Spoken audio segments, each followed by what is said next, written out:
Subscribe करें हमारा channel Mainuddin studio को और दबाएं बेल आइकन ताकि देख सके सबसे पहले हमारी वीडियो।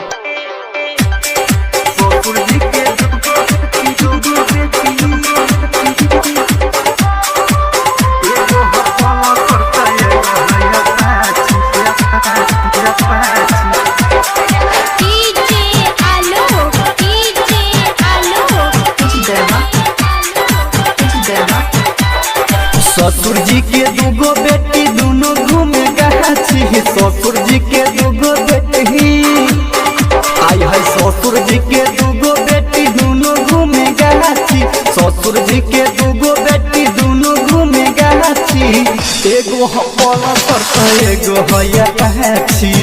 एगो हपल सरता एगो है पाछी। ससुर जी के दूगो बेटी दोनों घूमे गाछी। ससुर जी के दूगो बेटी आई है। ससुर जी के दूगो बेटी दोनों घूमे गाछी। ससुर जी के दूगो बेटी दोनों घूमे गाछी। एगो हपल सरता एगो है पाछी।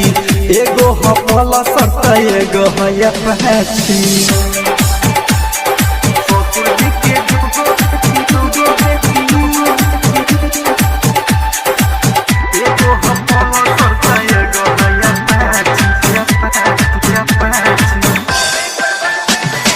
केकरो से डरे नहीं घूमेली बागान में।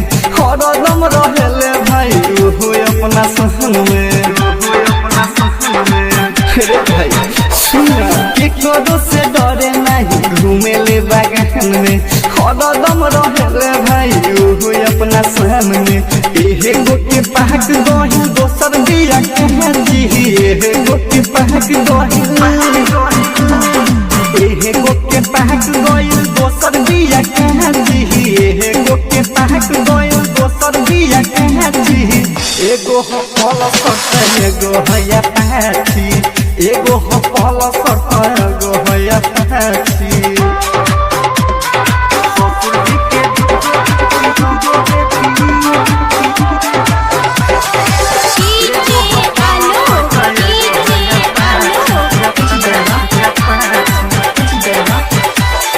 रास्ता पे चले ले सेक्सी स्टाइल में। बिही जी रहला भाई दोनों मोबाइल में।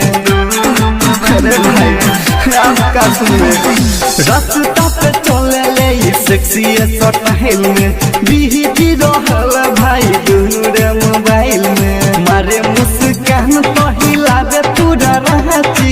मारे मुस्कान तो मारे मुस्कान तो हिलावे पूरा रांची।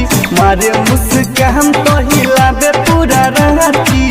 एगो हपल सरता एगो है पाछी। एगो हपल सरता एगो है पाछी।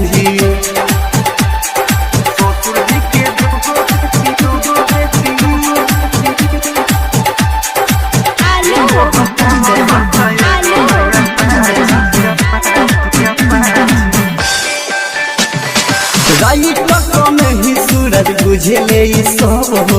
ससुर जी के इज्जत नहीं बहुत ही